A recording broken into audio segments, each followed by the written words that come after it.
All right, lady and gentlemen, welcome back to the Buzz channel. And on this episode, well, I wanted to go ahead and switch up things a little bit. All right, and what I mean by that is there's a lot in this world that we as people don't really know much about. Okay, I don't know much about it. We all don't know anything about it, and so I am pretty much in this journey with you to learn as much as I possibly can. And what's the best way to do that than to start with politics, am I right? Because when it comes to geopolitics, well, there's a lot that people don't really talk about. Okay. And so, with that being said, ladies and gentlemen, sorry, I just have to fix this up real quick. There we go. All right. With that being said, we are going to start with the gray zone. All right. So, in case you guys are not aware, there was a big old wildfire that was going on in Venezuela, and a lot of people went ahead and blame it on, you guessed it, our greatest ally in the Middle East. And well, I didn't want to jump on a bandwagon right away and start blaming them because let's be honest, I blame them for everything. I'm not gonna lie to you, I blame them for pretty much everything. All right, all the major war that's going, the major ones, not the small ones, not the petty little wars here and there. No, no, no. I'm talking about the major war, things that has huge effect on the world.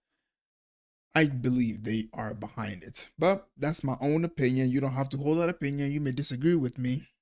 We all have different opinion when it comes to them. But are Israelis war vet behind Patagonia wildfire? Ooh. Anyways, let's get it. This is of course by Gray Zone by Max Blumenthal. Go ahead and check him out if you don't want to watch my whole entire reaction to this. Yeah, there you go.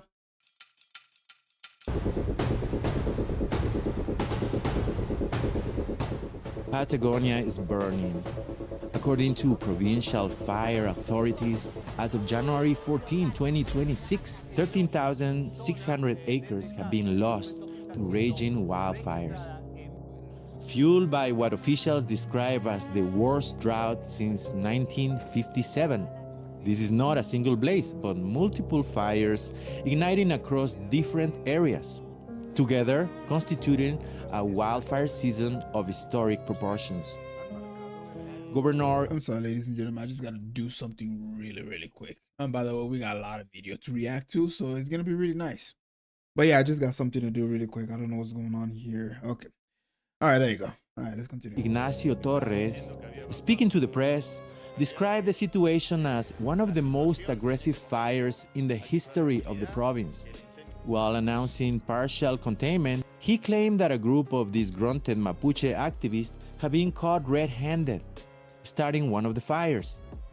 However, despite these official declarations and a media environment eager to repeat them, many local residents point to another group with a record of similar previous incidents and suspicions: Israeli tourists. Oof.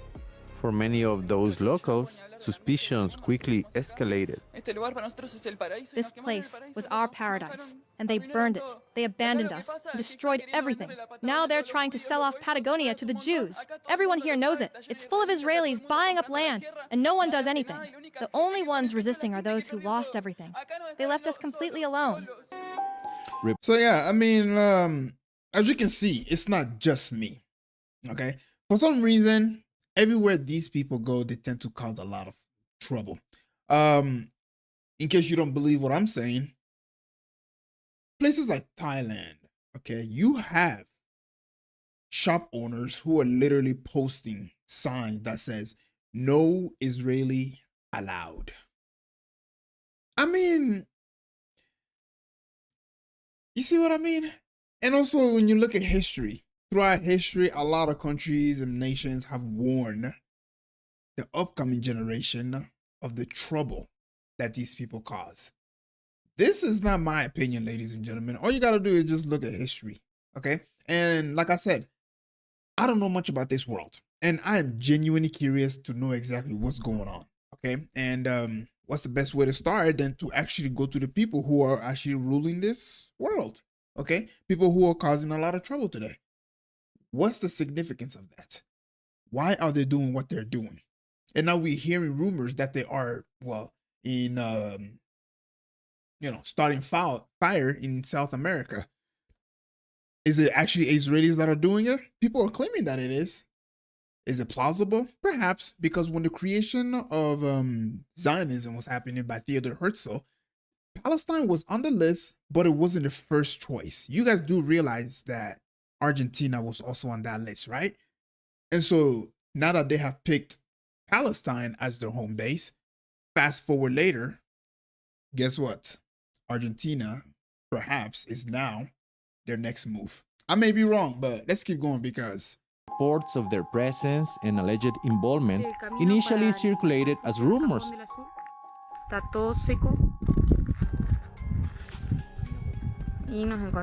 It is really dry, and we just found this handful of gas. But quickly spread to a protest in Buenos Aires.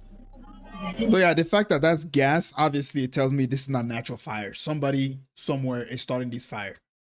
And if the rumor is true that they are behind it, Argentinians, just be very, very cautious because if you want to know what's going to happen to you, just look at what's happening in Palestine and it'll tell you everything you need to know. Particularly after a video emerged in which a local mountain guide allegedly recorded a group of Israeli tourists starting a fire. To learn more about these allegations and their broader implications, we spoke with Argentine journalist Sebastián Salgado. This week, a video surfaced in which a local Argentine resident recorded Israeli soldiers setting a fire in a prohibited area. For the first time, there is cell phone footage capturing the exact moment the fire was started. You can't make a fire. You can't make a fire anywhere.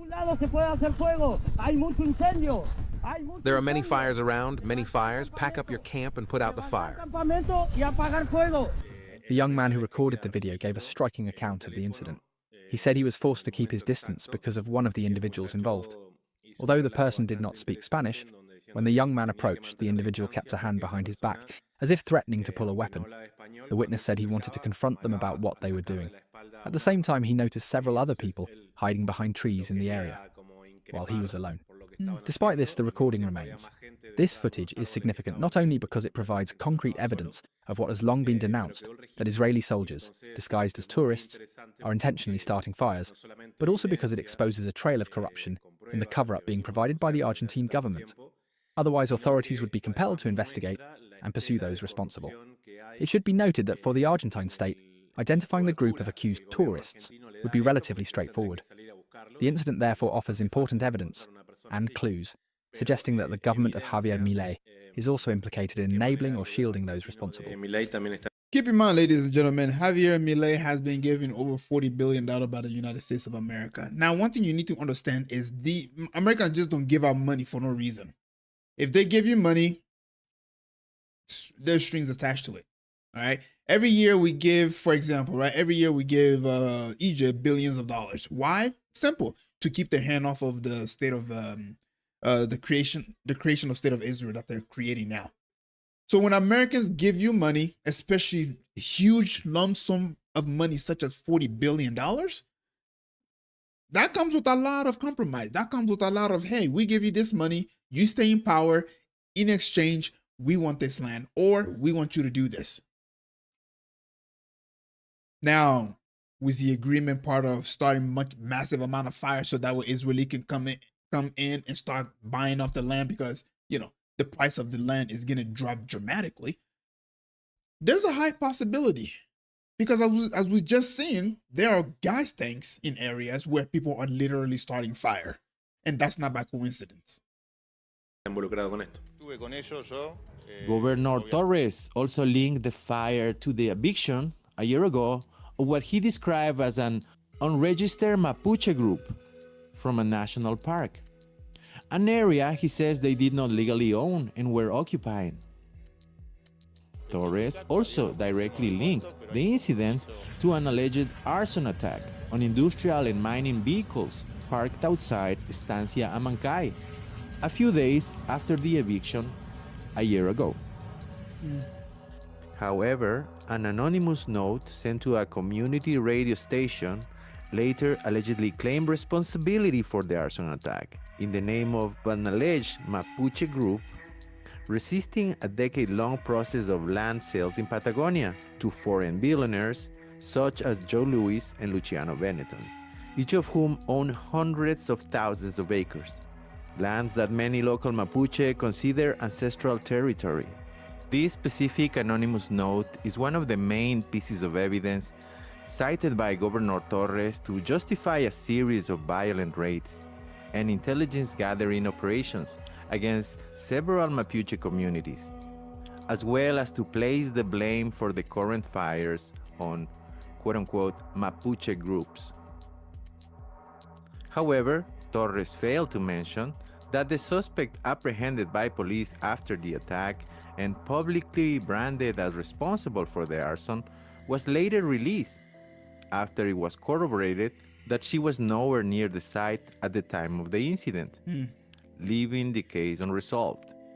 Former Security and Interior Minister and current Congresswoman Patricia Bullrich took to X to threaten Mapuche groups with terrorism charges, reminding the public that the organization known as RAM, or Mapuche Ancestral Resistance, had already been designated as terrorist group. Both Torres and Bullrich are steadfast allies of President Javier Milei. Okay. Sí, el gobernador Nacho Torres es un... And one thing you need to learn about Milei is, well, homeboy been to State of Israel. Obviously, we all know that. When you see a picture of him at the Wailing Wall, my God, this guy was just, crying his eyes out. Is he a Jew? I'm genuinely curious. Is he? But then again, Christians, Jews, Muslim, they all go to that wall. I've seen Muslims go to that wall and they all touch it and do all. I don't know what it is about that wall. But actually, I lied. Well, I didn't lie, but this just came to mind. It's that it's how do I say it? Geez, how did it just slip my mind? I should have just said it without even saying anything. But it's a sign of loyalty. All right? It's a pledge of allegiance.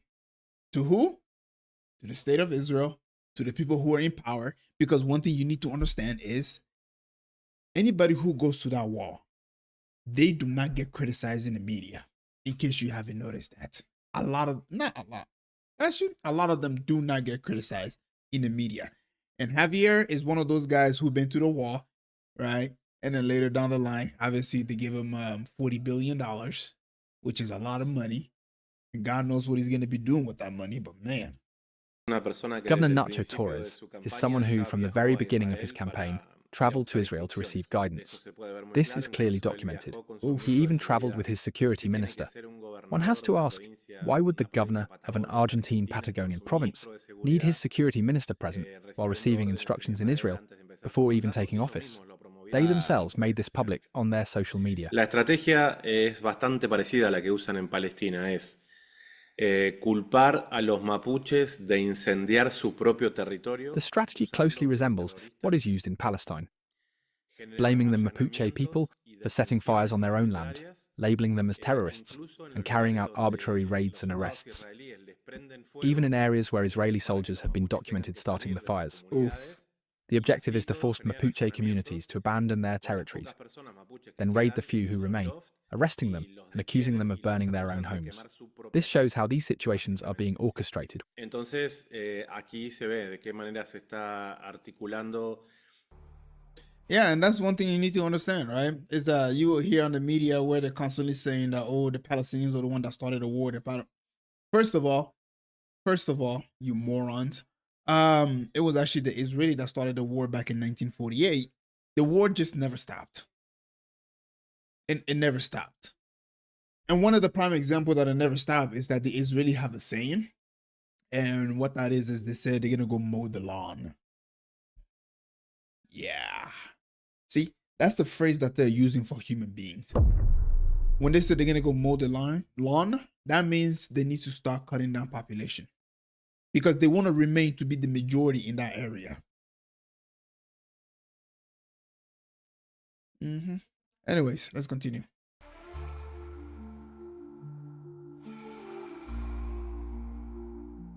It has been widely reported that Patagonia is one of the destinations where a group of Israeli soldiers regularly travel while on leave, creating a constant flow of IDF personnel camping and moving throughout the region.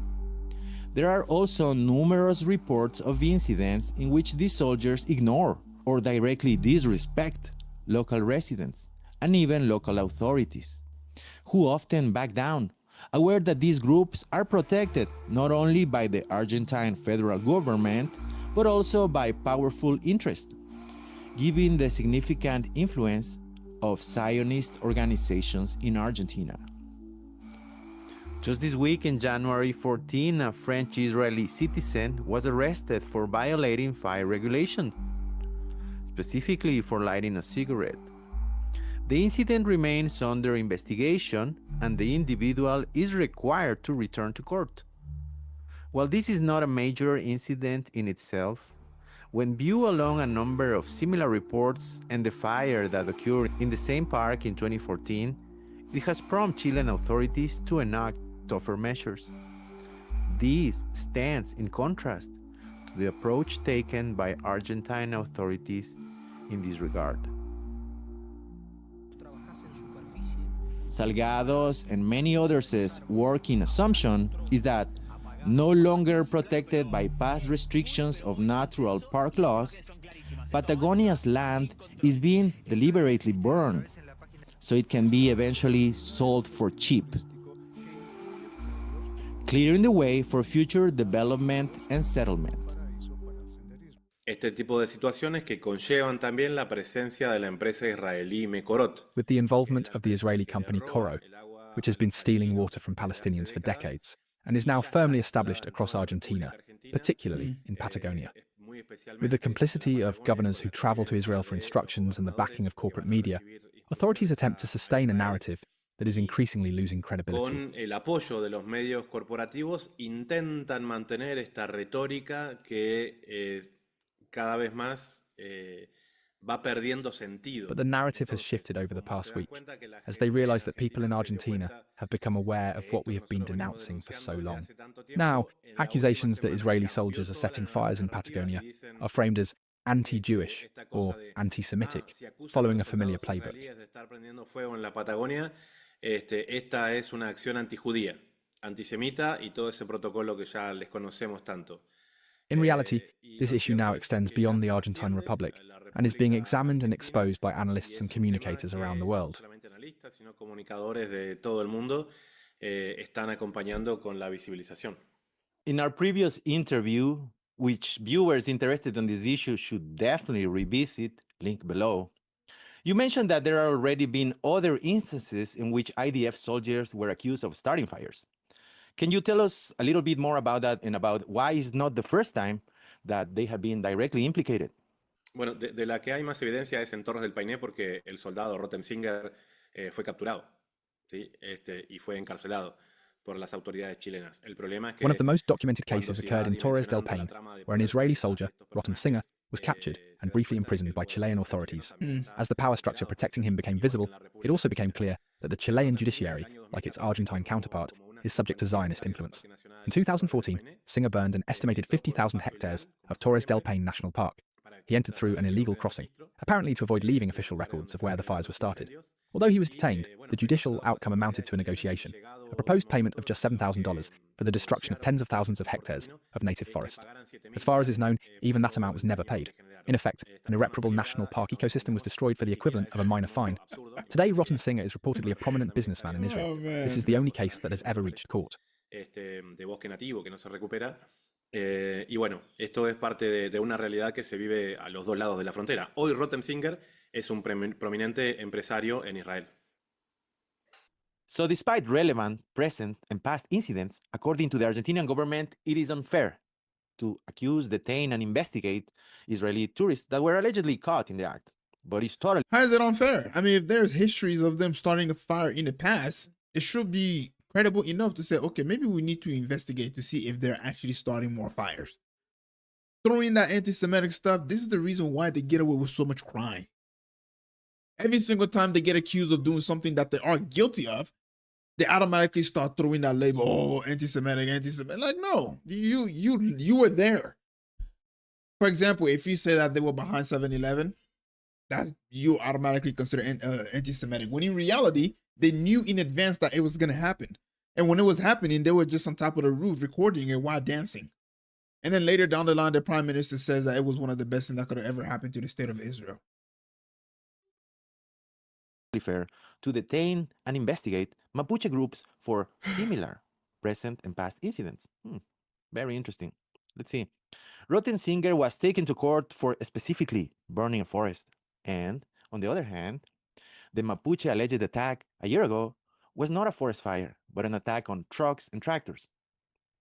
At the same time, Singer's case was in 2014, almost a decade ago, more than a decade ago. Are there other newer instances of fires started by IDF soldiers or Israeli tourists? Es solo una que haya sido judicializada. Después hay muchos relatos. Hoy mismo yo This is the only case that has ever reached court. Since then, numerous other accounts have emerged. Just this week, first-hand testimony from Patagonia described a heavy presence of Israeli soldiers. One local resident attempted to access a section of Lake Puello he has visited since childhood, only to find a large portion of the shoreline occupied by Israeli soldiers. As he approached via a narrow path, someone attempted to intimidate him into turning back. He continued. When he reached the shore, the soldiers, men and women, turned toward him in unison and began singing in Hebrew. Though he did not understand the words, the coordinated gestures made clear he was being confronted, as if to signal that the area was now under their control.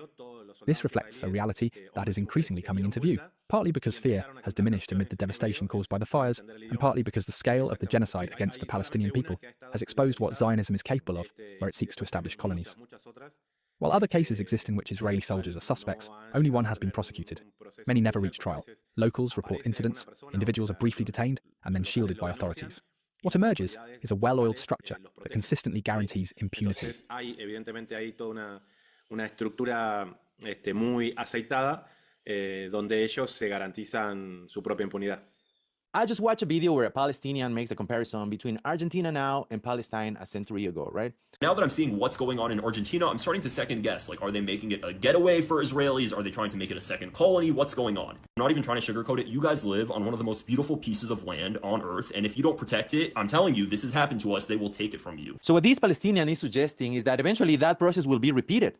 And they will eventually, once they are in Patagonia, drive the local natives out of that land, right? Which sounds far-fetched. Normally, it would sound far-fetched. But there's this little precedent that initially it was either going to be Palestine or Patagonia when they chose where to found Israel. So they're not pulling this out of thin air. And there's also the rumor, that old rumor about the Andinia plan, right? On which then Army Chief General... And so if you study the history of the movement of Israelis, right, you'll start to understand that when they go to a certain area, well, they tend to want to control that area of the world. And eventually the population rises up. Eventually the population realizes that the country is being completely destroyed due to interest. And the majority of stockholders and interest owners in this land are majority Israelis. That's what happened in Germany, in Nazi Germany. Yeah, when the mustache man decided to take back his country, it's because there was a lot of crime that was going on. And so they got kicked out of there. And of course, with the creation of Zionism, Theodor Herzl had, you guessed it, Argentina on the map. That was some of their option that they wanted. I think, if I'm not also wrong, they also wanted to go to South Africa as well. But eventually they ended up saying Palestine. Why? It's not because they believed in God, but rather they knew that they can use religion to control that area of the world. That's why you hear a lot of Judeo-Christian. That's why you hear a lot of God promised them this land. Imagine if they were to take Argentina. How would they be able to sell that to the world? Imagine what's going on in Palestine today. They're doing the same exact thing in Argentina. Would they ever say that God promised them Argentina 3,000 years ago? No, it wouldn't slide.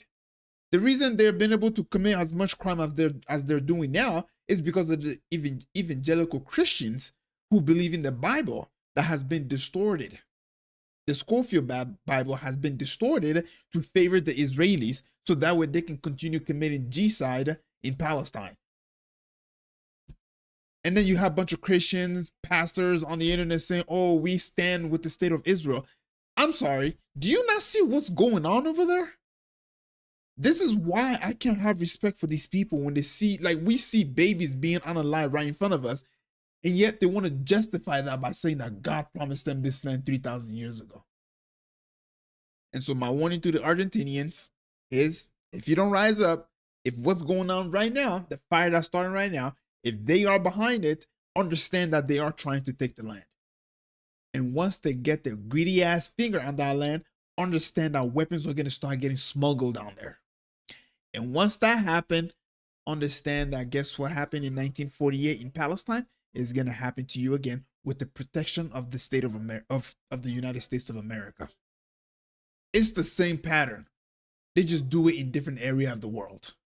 Roberto Bendini warned about alleged Israeli intentions to seize Patagonia through covert operations disguised as tourism and NGO work.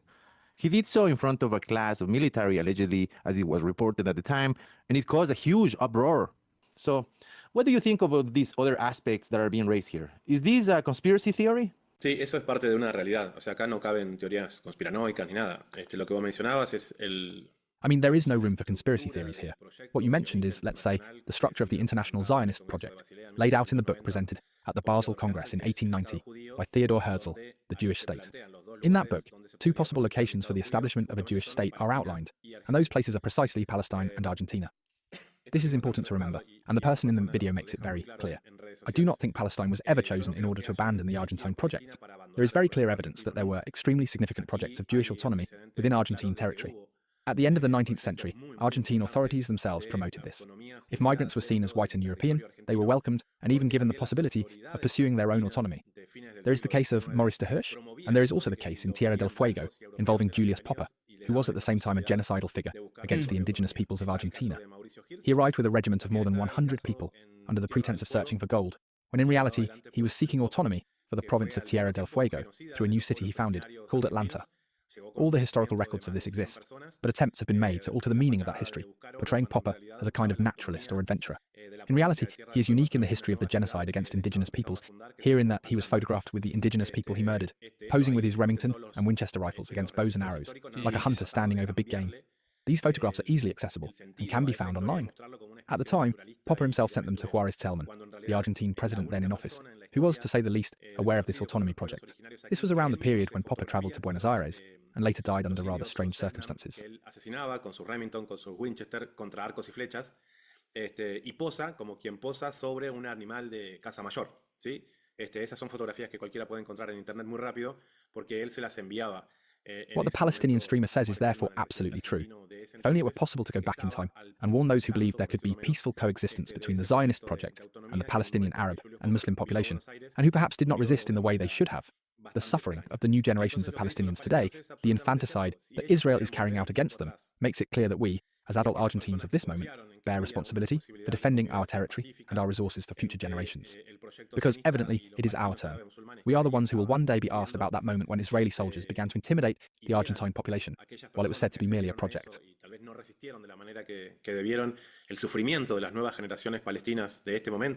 Which forms part of the structure through which Israeli troops pass through Argentina, disguised as backpackers. At the same time, I witnessed the activation of numerous protocols against me, many of them surprisingly operating under the guise of Palestinian activism. People presenting themselves as activists for the Palestinian cause began discrediting my work, labelling it a conspiracy theory, to claim that Zionism has a project in Argentine Patagonia, deliberately conflating it with what you mentioned earlier, the Andina Plan. There is much debate about whether the Andina Plan originated during the dictatorship, or whether the dictatorship itself had a position on Zionism. For me, the only thing that matters about the Argentine dictatorship is that it murdered 30,000 of my compatriots, regardless of religion.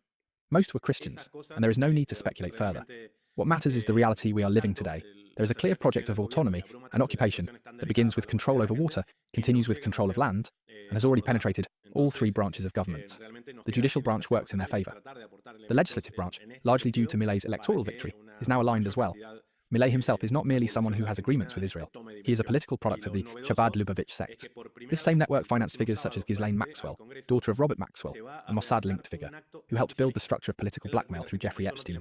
These actors now exercise real power in Argentina, generating unprecedented measures, including allowing Israeli citizens to receive pensions funded by the Argentine state. In other words, individuals born and raised in Israel are granted retirement pensions paid for by the Argentine population. The volume and severity of these policies overwhelm the public, preventing serious debate. That is why those of us engaged in analysis must contribute tools so more people understand the scale of what is happening.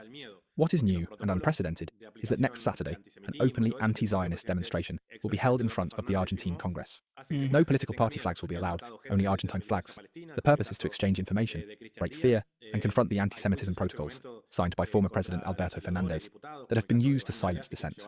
Palestinian activists have been killed here, such as Christian Diaz. Legislators like Vanina Diaz face prosecution for demonstrating in support of Palestine. A federal judge in Mar del Plata is being tried simply for posting an International Criminal Court ruling labeling Netanyahu a war criminal, a ruling to which Argentina is formally bound. That's it, ladies and gentlemen. Argentinians, your country has been taken over. You just haven't really realized it yet, but it was already taken. As soon as your leader accepted a $40 billion and went to the state of Israel and kissed the wall, that was it. Only popular organisation and collective defence remain, because nearly every institution, including many unions, has been absorbed into the structure of Zionist interference in the Argentine Republic. La organización y la defensa popular, porque todas y cada una de las instituciones, incluyendo muchos de los sindicatos, han pasado a ser parte de la estructura de injerencismo sionista en la República Argentina. Finally, I understand that you covered a protest in Buenos Aires about the fire. Tell us what the people who are protesting think. Is the blame being placed on the Mapuche people, or what is the situation on the street?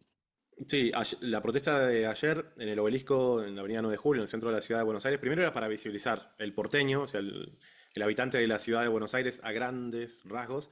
The protest yesterday at the Obelisco on Avenida Nina de Julio in the centre of Buenos Aires was primarily aimed at raising awareness among the people of Buenos Aires because, broadly speaking, many residents live quite detached from the reality of the rest of the country. There is a widespread belief that important things only happen in Buenos Aires.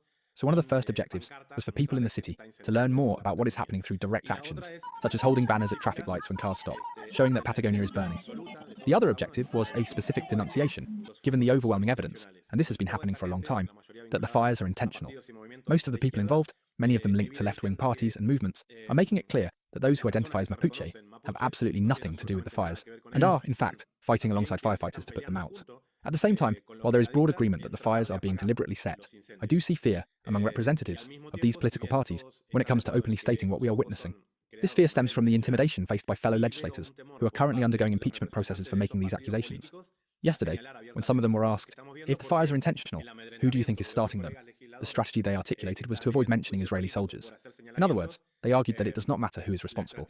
What matters, they said, is that the Milei government has passed a series of laws, the forest law, the fire law, and the land law, that contribute to the defunding of firefighting efforts and the repression of protest.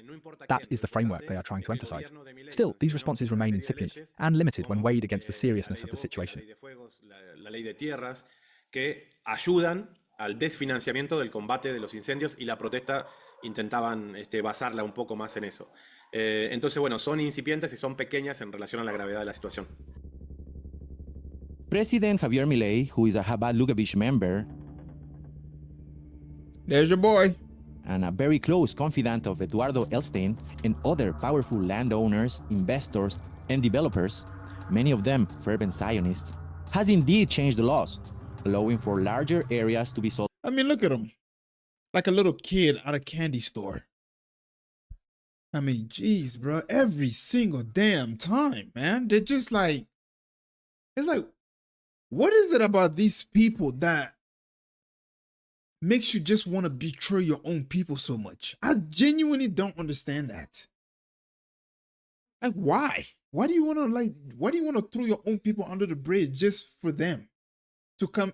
Is the power that good? I would say I can never really understand the psyche of these leaders, to be quite honest with you, because after seeing what happened in the state of Palestine, yet they still want to sit down with this dude and still shake hands with him. This dude has murdered over what? People are saying 500,000 people in the span of 2 years, dropping bombs indiscriminately. And yet you sit there like a kid at a candy store smiling at him as if he is like, oh, an angel sent down by God. Fuck, dude. To foreigners, preparing the privatization of natural parks,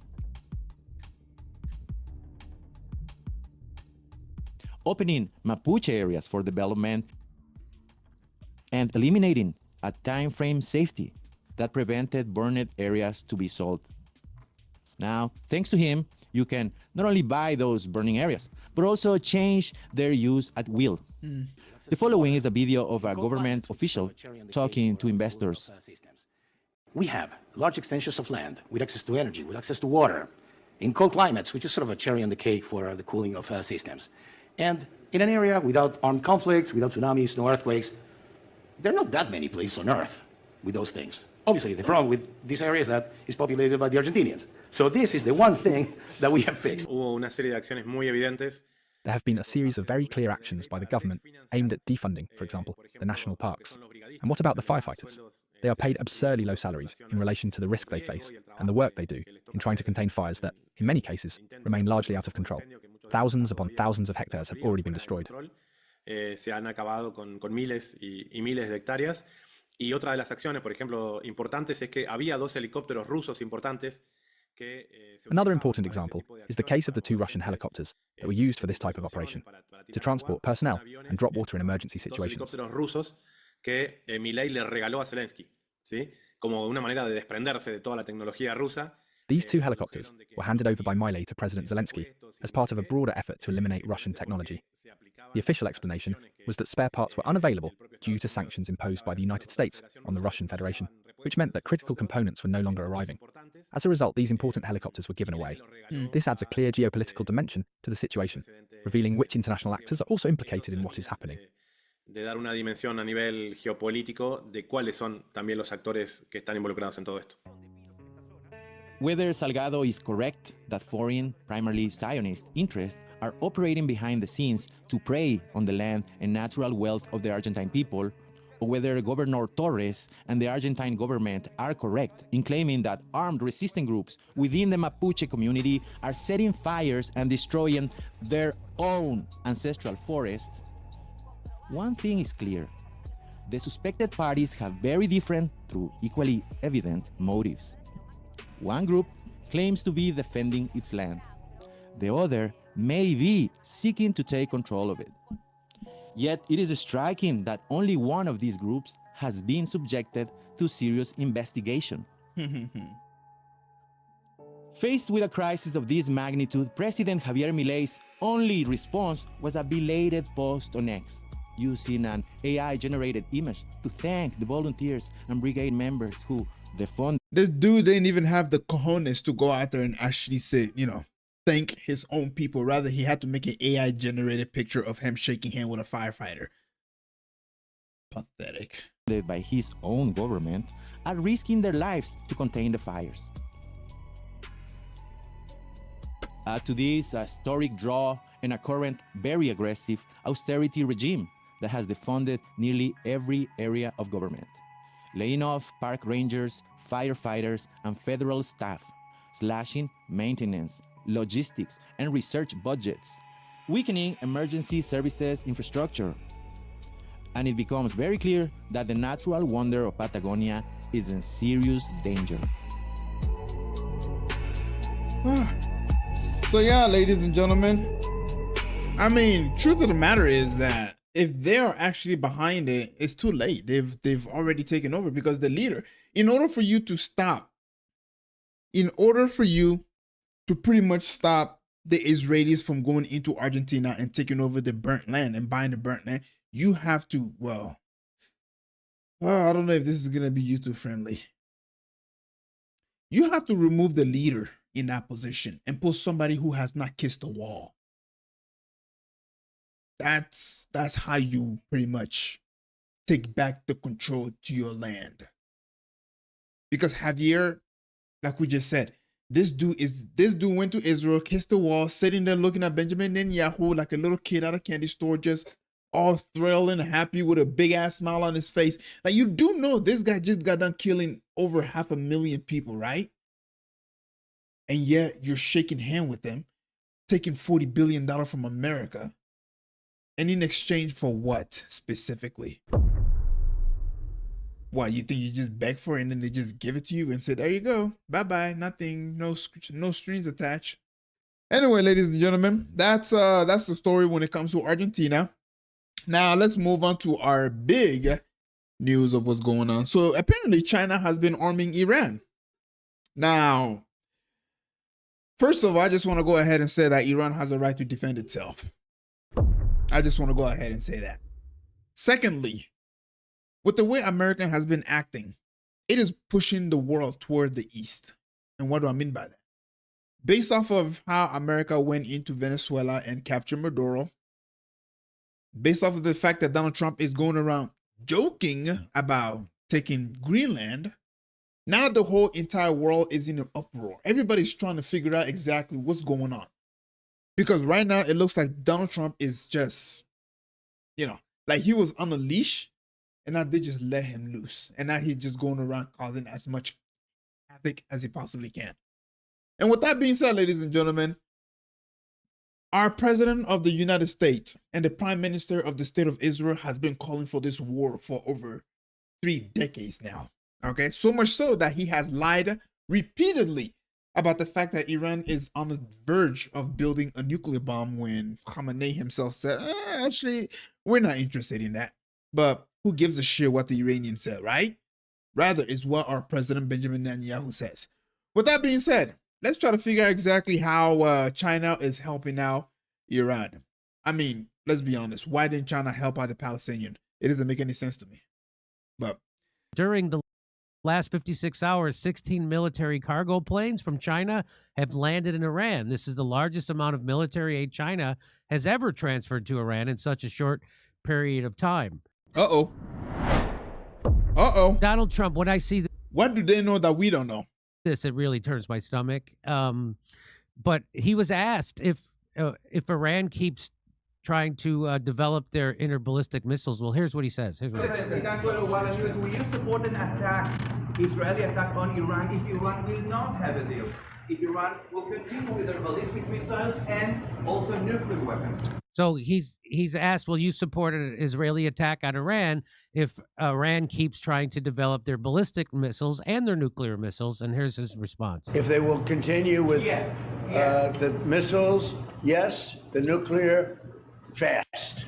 So yes. You know what's funny? He probably got a boner from what Trump just said. Because I'm telling you, dude, this guy has been calling for so long. I mean, look how old he looks. And if you go back and look at the first time he spoke of attacking Iran, this dude looked like he was like in his 30s, bro. Like, bro, he has been dying for America to attack. And from the way things are looking, it's only a matter of time now. And now China is literally just sending weapons to Iran. Whew. Fun fact, I heard that Iran actually might purchase a nuclear bomb from Russia. Again, just rumors. It's not a fact, just rumors. He will support an attack by Israel on Iran if they continue to develop their ballistic missiles. And here it is. So this is breaking. Iran successfully tests its first intercontinental ballistic missile. Reports say the missile reached Siberia with Russia's approval. It's considered a major step forward in missile development. The world watches, and Trump's decision now hangs at the tip of this missile. Oof. And so there it is. It's a really pretty missile. Mm-hmm. It's really nice. But anyway, and here I'll give you one more. From Monitor, during the last 56 hours, 16 military cargo planes from China have landed in Iran. This is the largest amount of military aid China has ever transferred to Iran in such a short period of time. So, what do you think, Donald? So this is obviously just a game for the Zionists, for Israel. Every country they've wanted us to attack, we've attacked for them, right? Whether it's Iraq, whether it's Libya, whether it's Syria, whether it's Yemen, Somalia, the whole it's nonstop. And now Lebanon, and now Iran. He's already attacked Iran, and getting ready to do it again if he keeps his word. And now China's getting involved with ramping up military aid to Iran. And remember this guy? you remember this guy? Does the U.S. want to be the policeman of the Middle East, getting nothing but spending precious lives and trillions of dollars protecting others who, in almost all cases, do not appreciate what we are doing? Do we want to be there forever? Time for others to find. What happened to that guy, and what do you think is going to happen in Iran? Go ahead, take it wherever you want. Well, before Thomas Massey speak, what I want to say is what happened to Donald Trump is that he accepted over $200 million from the Zionist Federation. Those people do not give money to you with no strings attached to it. That's number one. Number two, Donald Trump has history. He's been in the media industry around very, very powerful people for a very long time. Most importantly, Jeffrey Epstein. Now, what kind of dirt do they have on this guy?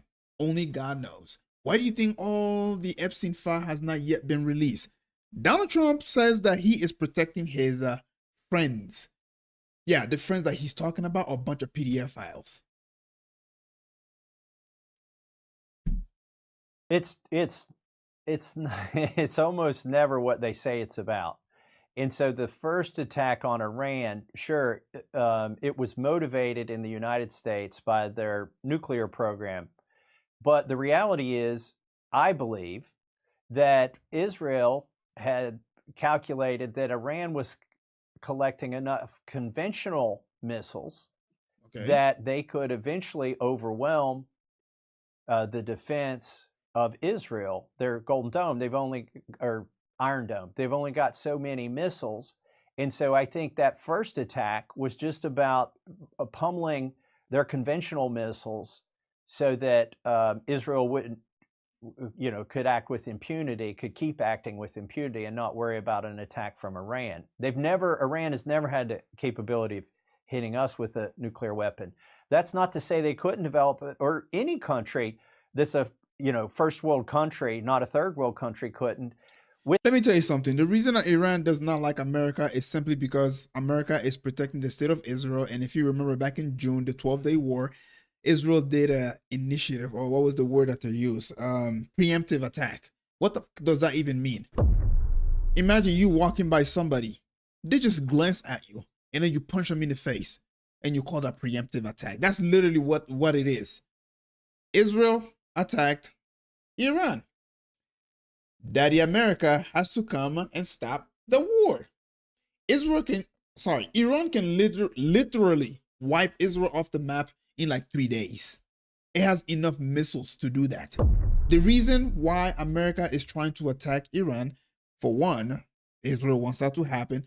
Two, Israel does not have the fire nor the manpower to take down Iran. Iran is a massive, I don't want to say superpower, but in the Middle East, they are extremely powerful and they have a lot of ballistic missiles. So, yeah, do what you want with that information. With AI, I'm sorry, but any of the missing steps, an AI is going to be able to figure out for you. Like we're going to have super intelligence. It's better than our best scientists. And so will any country that's got computers and the power to run them. And so I'm actually a proponent of making sure we have a good missile defense system. Okay. I think it'd be a whole hell of a lot cheaper than going around and trying to extinguish the military capability of every country that, gets out of the primordial ooze with their technology. Eventually that's not sustainable. And why can Israel have an Iron Dome and we don't have a dome? I think, and it's, it should be something, it's an achievable technical project, given that we've got two oceans between us and most of our adversaries. So what is your prediction for what Donald Trump's going to do in Iran? And are we ever going to break this stranglehold that Israel has over our foreign policy? I don't know if we'll break the stranglehold. My election will be sort of a referendum on that. Can there be one Republican congressman who doesn't toe the line, who doesn't vote for infringements on the First Amendment on campus, just for a foreign country that has, I don't know, what, about 10 million people or something? It's a referendum on that. So if I lose, I think you should make your blanket even wetter, Jimmy. if I lose, because I don't know what that means. I'm not gonna lie to you, Thomas Massey. I have no idea what that means. there is no hope. That's what the three billionaires want to make it a referendum on, is whether there can be any dissension. And that's what they did. I was no big fan of Jamal Bowman or Cori Bush. If you looked at our voting records, I'm not sure we ever voted the same ever on anything. But he lost his race, and she did as well, their primaries, for the wrong reason. And it was to demonstrate, at least to Democrats, that there's a price to pay if you deviate from the foreign policy that Israel wants America to have. So what can we do? Like, well, here, let me just, there's one more. So I want to, I can't get over what's going. Honestly, I'm depressed. Honestly, since Trump became president, I didn't have faith that he would be do what he said, but I had hope that he would. And now it's all been down, except for the border. Like, so it turns out you could close the border. By the way, you don't need a wall. You could just kind of almost flip a switch, and he closed the border down. So that was fantastic. But here, yeah, it's never really been that hard to keep foreigners out of the United States of America. You need to understand that the more foreigners are coming to America, the more unstable America truly becomes. And the reason I say that is because people come from all different parts of the world, and they all have different idea of what good and bad is. And so on top of that, when they come into the United States and they see that the Americans are not acting like the way they are, they tend to want to go ahead and, well, change things around. This is how Americans are losing their culture. This is how foreigners are taking over America. And most importantly, this is exactly how they keep us divided. When you have different people with different ideas, things become very chaotic. They understand that. They know that. Isn't that interesting? Isn't that interesting? I haven't heard anybody talk about a wall in 9 months. And they claim, and I believe them, I got no reason to disbelieve, that illegal entries have almost completely stopped. Yeah. So clearly all what was needed was a change of policy, not some piece of infrastructure. And the thing with a wall is, when the policy changes, a wall is always going to have a door in it. They could open the doors. Right. And by the way, I voted for the wall. I mean, okay, let's have a wall. But what's interesting is I haven't heard anybody talk about it for a while. Hey, come see me live on tour.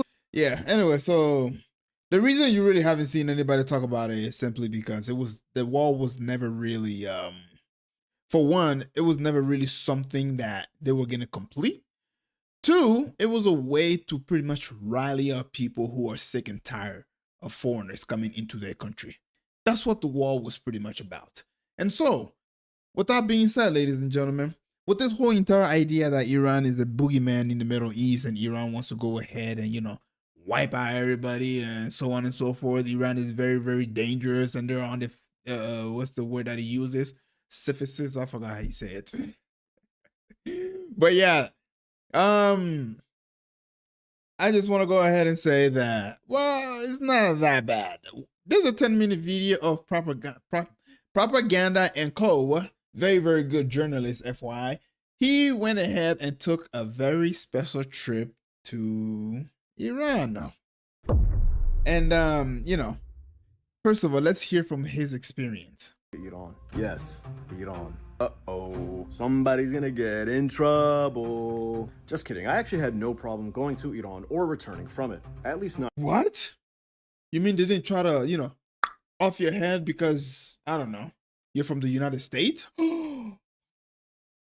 Crazy, huh? Not yet. So many people warned me about going to Iran. There are just so many misconceptions about this place. People think it's like this big, evil Shia society of chaos and mischief, but of course, that couldn't be further from the truth. Right. So I'd like to share with you some of my insights about my trip to Iran. Because what I found actually is that it's a safe, beautiful, inspiring country that blends together religion, history, revolution, and culture. But first things first, I was there attending the 3rd annual Subh Media Festival. I was there with many other journalists like Max Blumenthal, Ajamu Baraka, George Galloway. I was there with Professor Marandi, Alistair Crook, and many other brilliant journalists and activists. The festival opened up with this brilliant performance by Iran's orchestra. Both men and women put on a very passionate performance of the national anthem. What? Women are allowed to play musical in Iran? Oh my God. And many other classics. Now, I don't want to sound like a goofball here, but I have to admit, it was awesome seeing hijabis tear it up on the cello, the violin, and all the other instruments that I know nothing about. And while that may not sound special to you, I think it's noteworthy because of the incredibly Islamophobic perception people have of Muslim women, and of course Iran. Some people really just cannot fathom a Muslim hijabi woman doing anything other than cooking and cleaning in the kitchen. And while we're on the subject of hijab, I might as well point out that despite the fact that it's the Islamic Republic of Iran, there are actually women who don't have to wear the hijab. They don't. Wait. Say that one more time. Say that one more time. Let me take it back. Islamic Republic of Iran, there are actually women who don't have to wear the hijab. They don't. They walk around the streets as if... Yeah, I heard him right. There are women who don't have to wear the hijab. So this whole entire narrative that they have on social media, not social media, I'm sorry, that they have on the media, the news, this is why I don't listen to the news. It's the idea that, well, Iran wants to go ahead and just unalive females for not covering their head. They want to just feed you nothing but just lies on top of lies just to get that fear in you, because they understand people who are scared are easy to manipulate. They know that. That's why they're constantly fear mongering you. Just like we just got on reacting to the fact that China is sending weapons to Iran. If Iran was such a boogeyman in the Middle East, like the way that they're portrayed in America, why is China giving them weapon? You want to know why? Because they know something that we don't know. They understand that the revolution that was almost happening, that almost started in Iran, was caused by Mossad, by CIA, by the Israelis. They know that. China understands that. China understands that if Iran falls, it's going to be chaos. So, of course, China is going to step in and try helping out Iran. But they know something is coming, which is why they sent over 16 planes carrying weapons to Iran. And if things continue to keep escalating, who knows? Maybe it might come to a fruition that they might actually buy a nuclear bomb from the state of Russia. It's completely normal. Now, obviously, I was in Tehran. It's a more liberal urban environment, but still, it just isn't the place that you've been told that it is. Women are not beaten and tortured and killed for not wearing the hijab properly. And this is one thing that I've been thinking about, right? So this whole boogeyman saying that, oh, Iran kills women for not covering their head. Let me tell you something, okay? Israel has unalived more innocent people than Iran has ever killed any woman without their burqa or the hijab on. In just 2 years, Israel has unalived over millions of people. Give me one instant in 2 years, just 2 years, where Iran has killed a woman because she did not have her hair covered. Give me one instant. I'll wait. It's just not true, even though it's technically mandatory. But as you can see here at this cultural festival, women are singing and dancing, and they're not really wearing the hijab properly. And of course, this isn't just limited to Muslim women. I posted this video earlier of this guy who was playing a hand drum. He looks like he lives in California. I saw Gothic kids, which was really funny because nothing against goths, but of all the Western cultural trends that you could tap into, why would you become Gothic? I don't know, but yeah, nothing against goths, but I just thought that was funny to see. So despite all the propaganda you've been exposed to, Iran is actually a perfectly normal place where people's rights are respected and non-religious cultural practices are allowed. Now, this obviously is a recent development over the last few years, particularly the last decade, but it is happening. But these are just like the basic observations that you can make about Iran. What I was paying attention to was how clean the society was. I've been all over the Middle East. I've been to many other Muslim countries in the world. Iran was probably the cleanest Muslim country I've ever been to in my entire life. And I'm not exaggerating when I say that. It was incredibly well developed. I didn't see a single pothole in the street. I found it to be comparable to Turkey, which is very impressive considering the fact that Iran has been under sanctions for 45 years. That's exactly what I was just about to say. Despite all the sanction that they're under, they're still living better than other countries who are not under sanction from the United States of America. You guys need to understand that this war has been going on for quite a while. If it's not information war, where they're dropping bombs on each other. Despite these sanctions, they have a very well-developed infrastructure of public transportation. So not only do you not find potholes, but you actually have a very sophisticated and advanced subway system that takes you anywhere in the city. And it's not just in Tehran. This is all over Iran in the different cities as well, which is actually very important because Iran is plagued by bad traffic, especially Tehran, which has the second largest population of any city in the Middle East. So driving is a headache. It's a nightmare. There's a lot of pollution. So the public transportation system, the subway, the buses, this really does help. So to me, Iran came across as completely self-sustainable. They produce their own food, their own energy, their own tools, equipment, products, services, you name it. They even have their own version of Uber. So this is an advanced society that can produce whatever it needs, which is inspiring because you see the dependence that other Muslim countries have around the world, where they are dependent on Western powers to give them basic infrastructure and tools and services and equipment.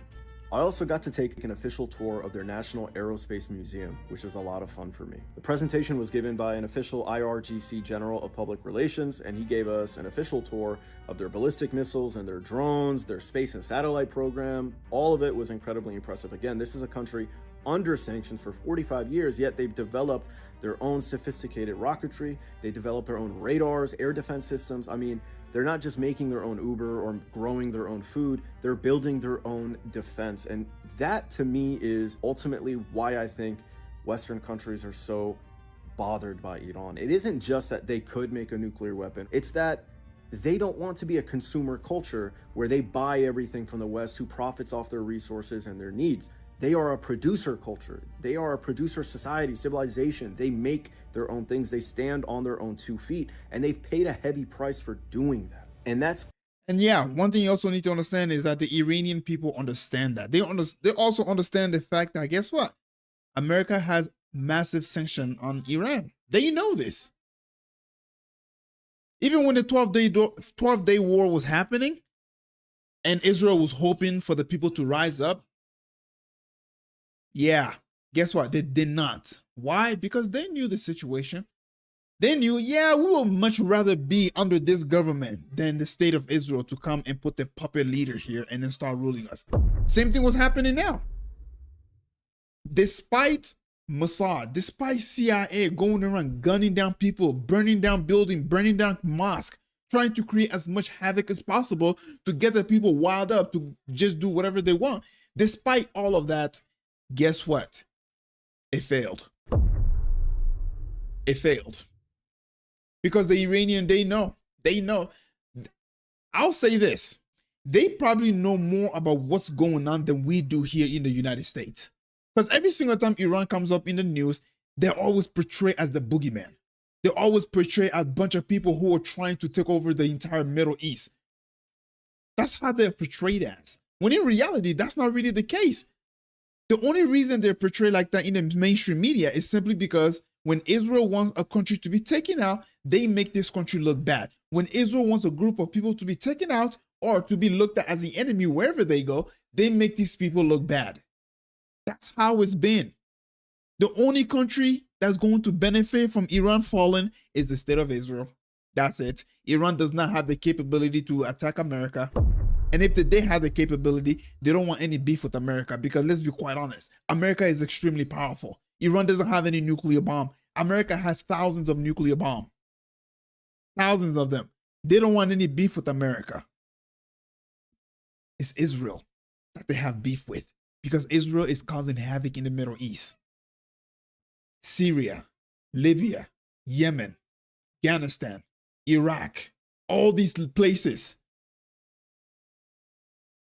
Possible because the Irani people, at least the ones that I met, were incredibly patriotic. They're committed and dedicated to this vision, not just of the revolution, but of Iran as a whole, which includes thousands and thousands of years of civilizational history. They have had some of the greatest empires and kingdoms. Parts of the Silk Road went through Iran. It's near Central Asia, so you have so many different cultures and peoples and languages. So it really is just a special, unique place. But let me stop yapping and cut to the chase and tell you what you really need to know about Iran. Okay. This is the thing that nobody focuses on: the food. The food, oh my God, it was so good. The kebab, the chicken, so juicy. I must have gained like 10 pounds because it was all I was eating. I never like to eat rice or bread, but there I broke all my rules. I was cheating and I was eating kebab, rice, chicken all the time. It was so damn good. I swear to God, I'm not even exaggerating. I know it's good all over the Middle East. It isn't just in Iran, but I've had kebab and I've had chicken all over the Middle East, and I've never had it like I've had it in Iran. So all in all, Iran is just not what you think. There are a lot of geopolitical tensions between Iran and the rest of the Muslim world. My hope is that the leaders of these countries will find a way to align their interests and negotiate a peaceful path forward so that the entire region can flourish, because the people everywhere, all over the region, are beautiful. I love them. And in Iran, I'm telling you, as a Sunni, I never felt uncomfortable. As long as Israel exists in that area, Iran will never be at peace. I'm just going to be quite honest with you. Why? Because Israel has a greater plan in mind. Greater Israel. And they know in order for them to achieve that plan, Iran has to go. It's either them or Iran. They are a problem in the Middle East. I'm going to be quite honest. They like to throw that trope around. Oh, we're defending ourselves. No, the fuck you're not. No, you're not. Because if you were, we wouldn't be able to see maps in advance that says, oh, these are the areas that we're going to be taking. That goes all the way to close to Iran. If not, I think a little tiny speck of it actually reaches Iran. As a matter of fact, while this is playing, let me go ahead and find it for y'all. There was never any animosity towards me. I didn't feel like I was in a Shia country whatsoever. Now, I was in Tehran, obviously. If I had gone to some of the more religious cities, I probably would have felt that. But there are millions of Sunnis who live in. Here it is, ladies and gentlemen. Here it is. If you don't believe me, well, there you go. So, yeah, this right here is their plan. And you see, yeah, like I said, a little tiny speck of it makes its way into Iran. But this is their greater plan right here. Once they get this whole entire region, it's over for all these guys. Turkey likes to take a lot of money under the table so that way they don't touch the state of Israel. I'm not Turkey, I'm sorry. Egypt like to take a lot of money from America so that way they don't touch the state of Israel. Guess what? Yeah, Egyptians, there's a little tiny bit of your land that's going to be taken pretty soon. Are you just going to hand it? Are you going to hand that to them? And I wonder which way the water is flowing. Huh. It seems like that's your main source of water. So what that tells me is if they get control of this region right here and they get control of your main source of water, how easy will it be to poison y'all? I mean, let's be honest. You're in the middle of a desert. It won't be that hard to poison you. It really won't. Am I saying that that's what they're planning? I don't know. I mean, they are kind of notorious for, poisoning wells. Yeah, that's actually been documented. Anyways, let's continue. And their rights are respected. And so I think one way that we can break through this, like, anti-Sunni or anti-Shia divide, people just need to see each other. That's it. People need to break bread with each other. They need to pray together. They need to see each other. And I think that will just dispel any myths or rumors you hear. The people of Iran are normal. They're not these crazed Shia anti-Sunni people who are going to chop your head off because they hate you and they want to conquer you. That is not it at all. Again, there are a lot of geopolitical differences. Unfortunately, these differences are exploited, they're politicized, and religious extremists spread propaganda in order to demonize the other side to gain some kind of political gain over one another. But when it comes to geopolitics, you have to remember to divorce that from the people on the ground. Most people are just everyday humans that cook food and eat food and want to do business and live their life, and they're totally peaceful and generous and kind. And we have to remember that and humanize each other because of external forces that constantly try to dehumanize us. I really hope people can kind of remember this when we're thinking about these geopolitical differences, to just zoom in and remember societies are essentially a collective of individual people, and people are good. Most people, at least. Israel's a different case. We've seen the polls coming out. They're genocidal maniacs. So we'll set that story aside. Before I end, I want to leave you with this story. We were interviewing an Iranian woman, and we asked her, what does freedom mean to you? Now, she had a very interesting response because she was speaking positively about Iran, and she was also criticizing Iran. She was just giving us her raw feedback as someone who actually lives there. And what does freedom mean to you? And she hesitated because she wasn't really prepared to answer the question. But after some thought, she said, I just wish that at the end of the month, I could save some money. And I thought that was such an interesting response because obviously the West weaponizes sanctions against governments, but we know that these sanctions actually punish and hurt the people. And that's the entire point. You want the people to feel like they're no longer free, that they can't feed their families, that they can't save money at the end of the month because they want them to turn against their own government. So that's an unfortunate reality. But I also thought it was interesting because I was thinking about the American people. American people can't save money at the end of the month. And she's sitting here describing it, thinking that American people do have that ability. But most Americans are drowning in debt. Most Americans, yeah, they can travel, they can buy things, but they don't really own it. They are borrowing that money. They're borrowing it at high interest. And so now think about this, ladies and gentlemen. If the war that's going on in Iran, if both group of people wanted it, technically it would be two poor people trying to kill each other, thinking that one is richer than the other. So now you have an Iranian lady who is poor, thinking that the Americans are actually living lavishly with a shitload of saving.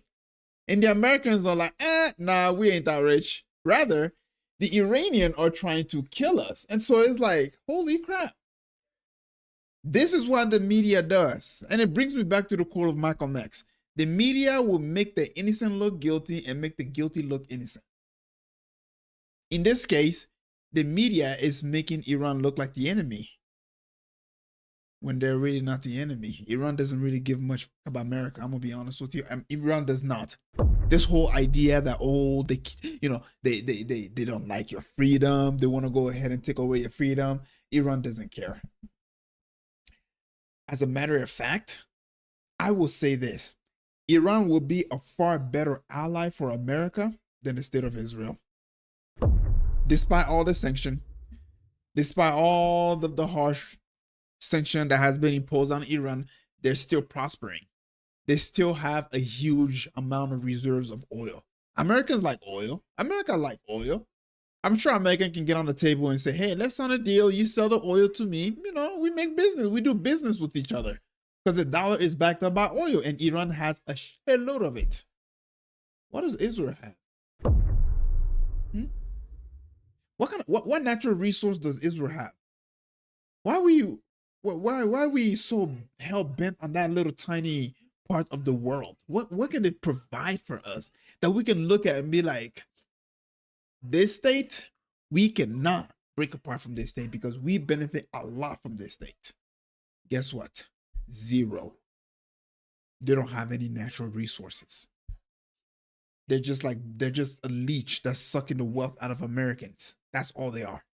So many people are not only drowning in debt, but they are incapable of surviving a basic emergency, a $500 bill that's unexpected, whether it's from a health scare or your tires going out on your car or you get into a car accident. That can bankrupt you. So many Americans live under those conditions. So Americans can't even save money at the end of the month. And I just thought financial freedom in America is an illusion. People don't own their house. They don't own their car. They don't even own their education. Nope. Okay? They have to borrow money to learn. So even though Iran has been under sanctions for 45 years, financial freedom is an illusion. The American dream. You have to be asleep to believe it. I love that quote. Even for us living here in America. Anyway, I hope this video was beneficial for you. My deepest hope is that Muslims in the region will look past these politicized, sectarian, extremist divides and see each other, whether you're Sunni or Shia, as human and connect with one another and produce an environment in which our leaders can no longer exploit our religious and cultural differences. And hopefully the region will have shared interests, aligned interests, so they can move forward peacefully without constantly trying to undermine each other or gain leverage over one another just to feel secure. And I also hope that America and Iran can avoid war, because that would be destructive for Iran, for the people of the region. And if Iran decides to retaliate in the way that they've been saying, it could be destructive for so many people around the world. It will spike energy prices. Overall, it would just be incredibly destructive. And as we know, it just benefits the state of Israel. Let me know what you think in the comment section. Thanks, and until next time. So yeah, ladies and gentlemen, one thing that I want to make very, very clear here, in case you guys are new or you made it this far. First of all, I don't know much about the Iranian government. That's number one. Number two, I don't know exactly what's going on with the Iranian government. I don't know what law they have in place. I don't know all these major, event that's really, really going on over there. There's a lot that I've yet to learn. I recently just got done watching freaking like 1 hour and 30-minute history video of the state of Iran, trying to understand of the circumstance that's going on over there. All right. And am I a supporter of the state of Iran? Based off of what I'm hearing, based off of what I'm seeing, I'll say yes. Why? Because we understand that Iran does not impose a threat to anybody. Okay?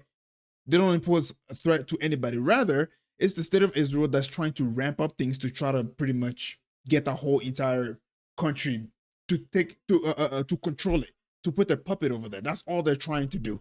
Now, has Iran done things in the past that goes against Islam? Of course they have. Heck, they give a lot of weapon to Bashar al-Assad when he was ruling in Lebanon, and this guy murdered a lot of Muslims. So yeah, I mean, when it comes to the whole entire state of Iran, for the people they have nothing to do with this whole situation. They have nothing to do with it. It's the government that America is trying to go to war with, which is why they're saying that we need a regime change. But in order for a regime change to happen, the Iranians are not just going to sit by and let it happen. They understand that, guess what? This government is going to be better than whatever America has planned for us. I mean, look at what happened to every other country that America has put their puppet there. Those countries usually they never prosper because the people that are in power are there to make sure that the country stays where it is. Israel wants to be the dominant state in that region. And so because of that, it's going to make sure that the puppets are in areas in where they don't impose any threat whatsoever. So yeah, let's what's this one? So let's get to our next topic, ladies and gentlemen. And the next topic is Israeli suddenly mass deport from many countries. The state has been falling for quite a while now. I forgot to change this.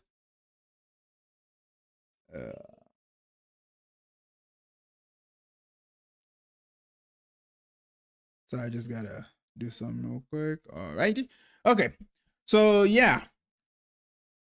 This is gonna be by J.C. Williman, the J.C. Williman Show. So this is something that you won't hear in the mainstream media, ladies and gentlemen. And you know, like I said, I am somebody who is trying to make sense of everything that's going on around me. These are things that I haven't been taught in school. The media is constantly lying to me about whatever is going on. Nobody trusts the media anymore. I don't trust the media. So me trying to understand and trying to make sense of what's going on in the world, well, this is my access to it, is by going to independent journalists that will teach me what's going on rather than having to rely on people who are taking money under the table so that way they can spread a certain type of narrative.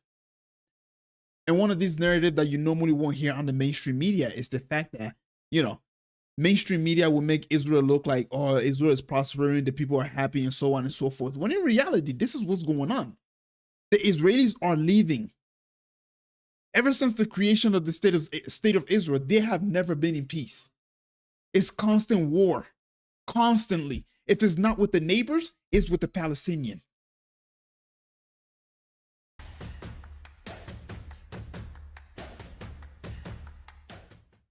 Hello, it's your friend CJ Werleman, and in this episode we show how global hatred of Israel has reached unprecedented heights, resulting in the mass deportation of Israeli tourists from an ever-increasing number of countries. But first, please remember to like and subscribe to our show, and don't forget to turn on your notifications so you never miss a single episode. Now let's get into it. In a recent article for Patreon members, I explain why anti-American and anti-Israel attitudes around the world have soared to record levels, with a new survey showing that a clear majority of people in 24 countries now hold a negative view towards both countries. As Israel falls to dead last place in the Global Nation Brands Index for the second year in a row, for the simple reason that everyone now hates the Zionist state and the Zionist ideology. I'm not surprised. Including a clear majority of Americans, who now favor Palestinians over the Jewish state for the first time in US history. But what really stands out in this data is that growing American hostility towards Israel now aligns with attitudes long held towards Israel in the Arab world. with both Americans and Arabs opposing US support for Israel, opposing US support for authoritarian regimes in the Middle East, and opposing US military attacks and sanctions against Arab countries. What the world especially hates is American and Israeli hypocrisy towards democracy and human rights, which they claim to champion while committing genocide in Gaza and Sudan and bombing 9 countries in a single year. This war caused a historic shift in public opinion on how Americans view the Middle East conflict. What are we talking about here? Who voters sympathize more with, the Israelis or the Palestinians? Back in October of 2023, it was the Israelis by 48 points. Look at this shift. Now we're talking about the Palestinians by a point. I looked back at every single poll that I could possibly find since this question was first asked in the 1980s. This is the first time ever in which the Palestinians had any sort of lead on this particular question. It is very clear that this war caused a historic shift away from the Israeli position in the Middle East conflict and towards the Palestinians when it comes to who Americans and voters sympathize with. This, of course, separating people from the actions of their government is a core principle in political science, human rights, and international law, because doing so ensures accountability while protecting individual liberty. A notion I support wholeheartedly, albeit with one notable exception: the State of Israel. Mostly because it's impossible to separate the criminal psychopathy of Benjamin Netanyahu from the collective psychopathy of the general Israeli population. Given 8 out of 10 Israelis support genocide and ethnic cleansing in the Palestinian territories, and with a similar majority supporting Israel's wars of aggression against the entire region, Zionism has reached a point where Israeli rabbis now openly endorse genocide. Give me a second, ladies and gentlemen. I just want to make sure that you guys are able to read what's going on the screen here, because my picture is kind of covering it. Let me just move this up. Actually, let's move it right there. There you go. Alrighty, let's get it. אם אתה רואה אותם, יש לך איזה תירוץ חוקי הכי קטן שבעולם, גמור עליהם 2 מחסניות, לא אחת. The world is fed up with Israel, and it's fed up with Western governments doing nothing to rein in and halt its crimes against humanity. People demand action, and thankfully, a growing list of countries is heeding the call by proposing and enacting laws that either punish the Israeli government and/or Israeli citizens. Here, Romanians take to the streets in Bucharest, demanding their government end Zionist influence in national politics and ban or deport Israeli tourists. A call that's being echoed in South America, where Chilean officials demand a total ban on Israeli tourists, citing popular Israeli support for the genocide of Palestinians. There's just no denying that the call to ban Israelis has grown in size and intensity since we aired this episode 12 months ago, in which we revealed why several Asian countries have banned Israelis, including the Maldives and North Korea, with the latter going so far as to mandate North Korea. I'm not surprised. I mean, let's be honest. Nobody is surprised that North Korea would ban the Israelis. The little rocket man is somebody that kind of is hated simultaneously. You kind of have no choice but to love him because he's funny. I'm not gonna lie to you. There's a lot of funny memes out there about Kim Jong-un that are freaking hilarious. But anyway, that's a whole different story. Despite that, yes, for some reason, although he is very oppressive to his people and he is pretty much a dictator to his people, he seems to be on the right side of history a lot of the time. I'm just gonna tell you straight up. When something is going on and the world sees the world for what, those leaders for what they are, and when they're committing crime, if you hear Kim Jong-un's opinion, a lot of the time, he's on the right side of the history. Now, don't get me wrong. I'm not a supporter of Kim Jong-un or anything like that, but you got to give credit where credit is due. And the fact that he just went ahead and banned Israelis, yeah, homeboy's already taking preemptive, action to make sure they don't come there and start burning their land down so that way they can start buying it at cheap price. The death penalty for anyone who promotes the Zionist ideology. But while Pyongyang might not be a popular destination for ordinary Israelis or anyone else for that matter, the same can't be said for Thailand, which attracts roughly 4% of the total Israeli population each and every year, bringing with them substantial economic benefits to the Thai economy. Thank you. You are not welcome here. I'm sorry, but your money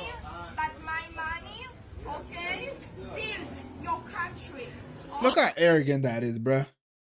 Yeah, in case you don't know, she's Israeli, by the way. Yeah, she thinks that arrogant that she has in Israel, she can take it and transport it to other parts of the world. People they don't like arrogant people. And this idea that my man, you went ahead and build your, like, what? What? Oh, wow. Okay, keep that. Her demeaning and insulting words went viral on social media before causing a backlash from Thai business owners who accuse Israeli tourists of operating illegal businesses and stealing jobs from locals while engaging in all kinds of illegal activities, prompting Thais to claim they're illegally occupied by Zionists. Israeli tourists in Thailand are being slammed on TikTok for their behavior. Locals describe them as rude and difficult and are posting videos of their disruptions on social media. Pai used to be this bohemian mountain town where people would come for tranquility and peace and the abundance of nature.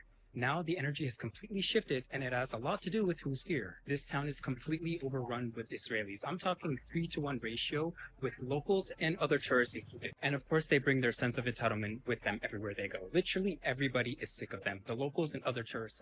We've seen Israelis arrested for possessing or trafficking drugs and deported for menacing the local population, working illegally and carrying out drunken and violent raids on Thai hospitals. This atrocious behaviour is being replicated wherever Israelis travel, a reality that even Jewish publications acknowledge to be true, saying, from Cyprus to Turkey, through Thailand, Peru, the United Kingdom, India and many other destinations, the bad reputation of Israelis almost always catches up with them. So much so that they are ranked among the worst tourists in the world, a sentiment that the South Asian nation of Sri Lanka knows all too well, with locals claiming their livelihoods are being threatened by IDF soldiers who participated in the Gaza genocide. Locals in Arugambe, Sri Lanka are used to a quiet life of fishing and surfing. But lately, parts of their town are being taken over. Fearing reprisals, they agreed to speak only on condition of anonymity. Well, I've been coming to Arugambe for quite a long time, and Arugambe has been known to be this sleepy little fishing village that people come to surf. Today, it's like Tel Aviv. Residents also say this beach town has become a rest and recovery stop for Israeli soldiers returning from Gaza. Quite often you'll see military boots being worn when they travel. Locals say their livelihoods are under threat from Israelis working on tourist visas and running businesses without permits. And I like to emphasize they're not big spenders. They're big takers from us. They take our business away. There's lots of businesses running without any sort of paperwork. There are unconfirmed reports. See, that's the problem. It's the fact that, like, they take advantage of people's generosity. And that's a major problem. But then again, it doesn't really surprise me because they have the idea that they're the chosen people and they're free to do whatever they want. Yes, that also includes, cheating those who are not the chosen. Yeah, that's like, it's a mentality that is cancerous. You know what I mean? And this is why they've been kicked out of so many places. And guess what? It's never them. It's always you. You're the problem. Yeah, you're the problem because you do not want your land to be, destroyed from within. When they come in, they settle down, they start dealing in interest and all these other stuff, such as transgender and all these things. It destroys the land from within. It usurps the wealth, destroys the land, and then they move on to the next house. That's what you call a parasite. And they've been doing this for thousands of years. But it's never their fault. It's yours. That China has banned Israeli tourists in response to Israel attacking its ally, Iran. And there are also unconfirmed reports that Russia plans to deport Israeli citizens to punish the United States and Israel for ousting Putin's ally in Venezuela. Russia also sent a message to Israel when it recently deported 15 Israelis from Moscow, a message that was also heard loud and clear by the general Russian population. A crowd of hundreds breached the defences of Dagestan's main airport. Once inside, the men were free to move. The only apparent resistance, locked doors, as they searched for Israeli passengers. reportedly answering a call posted on the Telegram messaging app to avenge Gaza. There are no Israelis here, says a member of the airport staff. See, this is the danger that they have put themselves in. Like, seriously, this is the danger they have put themselves in. I feel bad for the Israelis that are saying that Zionism does not represent them. But it's only lip service. What have you done to show the people that Zionism does not, it doesn't represent you? Simply saying, oh, it doesn't represent us. Guess what? It hasn't removed them from power. Ever since they created Zionism, when Theodore Herzl created, it has been a latch onto Judaism since then. And now look at the chaos that it is causing all over the world. Jews are not being put in danger, such as what's happening in Dagestan right now, because Zionists, well, they want to just go ahead and cause havoc wherever they go. There are some truly genuine, good Jews out there that just want to live in peace, want to live and just practice the religion, and that is completely fine. I have no issue with that. All I'm saying is it becomes a problem when you decide to oppress people, when you decide to just, do damage, such as what's going on in Palestine right now. That's when it becomes a problem. Now they were looking for the plane itself, recently landed from Tel Aviv. Passengers on one aircraft scrambling back on board as the rioters converged on the Russian-owned Red Wings jet, some clambering onto it. Obviously, this program doesn't condone the kind of lynch mob behaviour, but vigilante violence is what happens when governments do nothing to fix a moral injustice. Yep. But more to the point, what happened in Russia is also happening in any number of countries that have grown fed up with the genocidal acts of the Israeli government. And this is exactly what I say when people who says that, oh, I stand with Israel, you are doing more damage to these people than good. I promise you that. They are giving you money. Okay, the money is good, but you saying that you stand with them, this is what is causing. You are pretty much saying, I stand with you, so go ahead, continue causing as much chaos as you possibly can in Gaza. And this is causing the world to stand up and say, no, no, no, no. And now the Jews are literally in danger all over the world because you stand with them, because you are supporting exactly what they're doing. Just because you are getting paid, it doesn't mean the whole world is getting paid. Just because you support them, just because you want to turn a blind eye to what's going on in Gaza, the whole world is not turning a blind eye to what's going on in Gaza. Who gives a shit if you stand with Israel? What matters is the fact that Jews everywhere are in danger because you decide to just say, I stand with Israel. You don't want to criticize them. You want to support the fact that they are killing innocent people. Heck, I'll probably go as far as saying when you accept money from them, your hand also has blood on it. Which until now have gone totally unpunished, leaving states, corporations and individuals to take matters into their own hands by boycotting anything or anyone with ties to the Zionist state. In other words, people are voting with their wallets as hotels across the world are either evicting Israeli tourists or denying them accommodation to send an unmistakable message to the Israeli government that genocide, racism and apartheid will not go unpunished. Exactly. And if you stand with the state of Israel, speak out against them. Trust me. If you care about the Jews, speak out. If you truly care about them, speak out. Last month, the African nation of Ghana deported Israeli tourists in response to the racist immigration policies of the Zionist regime. And we end the show with a tit-for-tat diplomacy move from Ghana. The country has deported 3 Israeli nationals who landed in Accra on Wednesday.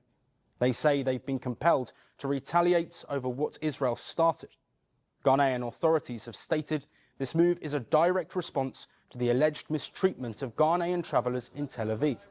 Earlier this month, 7 Ghanaians were detained at Israel's Ben Gurion airport. 4 of them were staff from the parliamentary service attending a cybersecurity conference. Accra says their citizens were held for 5 hours without a justifiable explanation. Israel is so racist towards Africans that it refers to Ethiopian Jews as an African menace or demographic death sentence, one that threatens Israel's white European DNA. This racist ambition is why the Israeli government not only violates the country's constitutionally mandated law of return in denying citizenship to Ethiopian Jews, but also it illegally and forcibly sterilized African migrants who successfully migrated to Israel in decades past, as I reported in this 2018 article for The New Arab. When we say Jewish state, what we mean is the national state of the Jewish people. But if Jews want to come here, This retard is from Poland, ladies and gentlemen. His name is not even Benjamin Netanyahu. It's something Milwaukee or some shit like that. I don't know. And to be quite frank, I don't care. This guy is Polish. Jew, they're welcome. We embrace them. Israel touts itself as the only safe haven and protector of all Jews. That is, unless you're black. In 2012, Israeli journalist Gal Gabay set out to discover why the birth rate among Ethiopian immigrants had plummeted by nearly 50% over the previous decade. They were sterilized. What she ended up uncovering was a troubling web of deceit, lies, and systematic racism against Ethiopian Jewish women. Gabay's investigation revealed that Ethiopian women immigrating to Israel were being injected with a long-acting contraceptive without their knowledge or consent.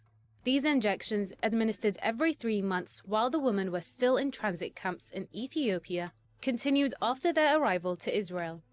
Some women claimed they were threatened by Israeli doctors who told them they wouldn't be allowed to immigrate if they refused the injection, while others were simply told they were receiving a vaccine and given no details on the side effects. On the other side of the South Atlantic Ocean, vacationing Israeli soldiers are accused of deliberately starting a series of fires that are sweeping across Patagonia in southern Argentina. Lo que más te duele es el alma y el corazón cuando ves a la gente que se quedó sin nada, cuando ves los animales muertos. Nosotros hacemos colecta, yo no puedo ni hablar de la angustia que tenemos, nosotros vivimos acá. Este lugar para nosotros es el paraíso y nos quemaron el paraíso, loco. Nos dejaron, arruinaron todo. Y acá lo que pasa es que están queriendo venderle la Patagonia a todos los judíos, loco. Esto se sabe hace un montón. Acá todo el mundo lo sabe, está lleno de israelitas, está todo el mundo comprando la tierra. Nadie hace nada y la única gente que pone el pecho es la gente que perdió todo. Acá nos dejaron solos. This place is crawling with Israelis? Is that true? Another news report from Argentina caught our eye. We seem to learn here that grenades found in the burned up areas of Patagonia are Israeli made. Even without threats of deportation. I did not even know that, but man. We can expect to see fewer Israeli tourists in foreign destinations, given every Israeli citizen of military age is potentially on the hook for committing war crimes, which is why the Israeli government warns its citizens against traveling abroad. Israel Defense Forces warning soldiers and officers who fought in Gaza to avoid traveling abroad after groups filed complaints against them for alleged war crimes. That is according to a report by Ynet. In 8 cases, soldiers who did travel abroad were immediately told to return over fears that they would be arrested or questioned by the country they were visiting. The soldiers visiting Cyprus, Slovenia, and the Netherlands. Israel, of course, is desperate to change the narrative, which is why it's flooding the zone with nearly $1 billion worth of propaganda in 2026, up from $200 million last year. This Hasbara is supported by a campaign of online censorship, which is already... And keep in mind that most of those media, most of those information is going to be bombarded toward the American people, because without America, Israel is going to fall the next day. So they need our support. Like they pretend they don't. They pretend that, oh, we're in power and stuff like that. Truth of the matter is the American people are the ones that are really in power. They just haven't realized it yet. Pressured YouTube into demonetizing thousands of pro-Palestinian channels and deleting more than 700 videos that revealed evidence of Israeli war crimes. I've actually got some of my video taken down. I'm not even kidding. They just, whoop, there you go. It's gone now. Sorry. Why? And they will give some bullshit out of excuse and stuff like that. And it's like, all right, well, whatever. Let's keep moving. Our channel was one of those victims. As a result, the Zionist lobby successfully pressuring YouTube into demonetizing our program 4 months ago. This means our survival is solely dependent on those who kindly support us via Patreon. Therefore, we kindly ask that you please support our effort. So yeah, ladies and gentlemen, if you want to go ahead and support him, by all means, knock yourself out. This is the page right here, CJ Williman. Oh, you guys can see that. Yeah, there you go. CJ Williman. That's where you want to go to find it. But yeah, what I do want to say is they're kind of notorious for taking down videos. This is one of the reasons why I don't upload shorts on TikTok anymore, because, well, it's been bought. Okay, they bought it. And any dissent, anybody who wants to talk ill of the state of Israel, your video just get taken down. And me, I just can't seem to keep my mouth shut. And the reason of that is really simple. Because of Gaza. Things that are going on in Gaza, it's kind of hard to ignore. Every single time,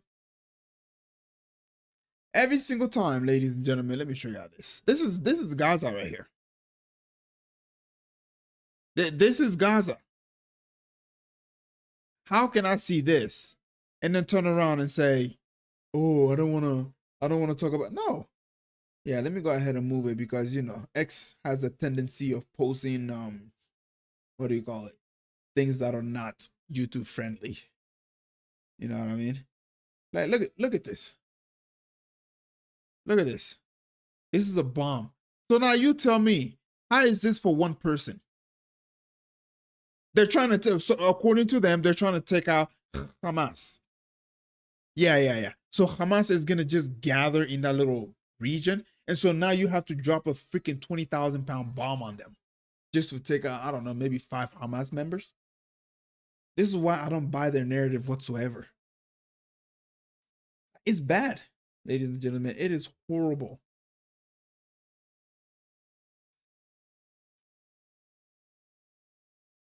Like, look at this. Look at this. So this is before, and this is after. Before and after.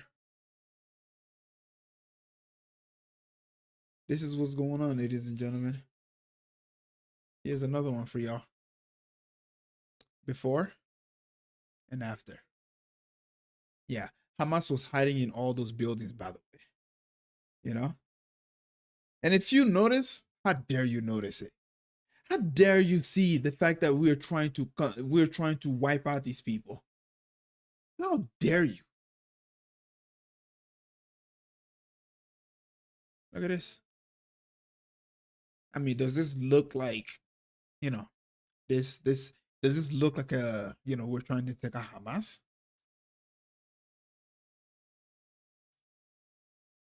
This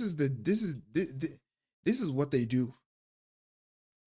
And like I said, Argentina, you're next. Whether you like it or not, this is coming for you next, brother. Sorry, I have to keep doing this because I don't want any images to pop up. That's not YouTube friendly, and so I have to make sure that show you guys something that will not get my channel either taken down, demonetized. Well, it's not even monetized, but you get the idea. And then you got these people over here thinking that they're part of they support, you know, what is it? Saudi Arabia leader MBS says winter aid is on its way to Gaza to support the Palestinian without the starting of the academic year tomorrow. Here's the thing. Who gives a shit what he says? Do you know how many trucks and aids have made its way to Gaza and has been stopped? All this guy's doing is trying to make himself look like the good guy. Oh, look at me. I'm doing such a good job. Oh, look at me. I'm trying to help out the Palestinians. When that truck gets there, I guarantee you, let's say he sends 5. Man, let's give him, let's say he sends 10 of them. Perhaps 2, maybe 3 of them will make it through. The rest, send it back, or they get rid of the food and then they give it to their own population. This is what's going on, ladies and gentlemen. This is why I speak out about it. And yeah, this is, you know, I've had people tell me, oh, Buzz, you shouldn't talk about this. Oh, you should be, you know, you shouldn't talk about these people. And genuinely, I was like, you're right. Because I am putting myself in a position in which, you know, all they got to do is just call the right people and then they can just easily destroy my life. But every single time I think about it, I think to myself, what would I tell Allah on the day of judgment when he stands there and said, what did you do when this was going on? I want to have something on my plate. I want to say I spoke out. You know? I want to say I spoke out. So yeah, ladies and gentlemen, as a final image, this is it. This is how these people are now living.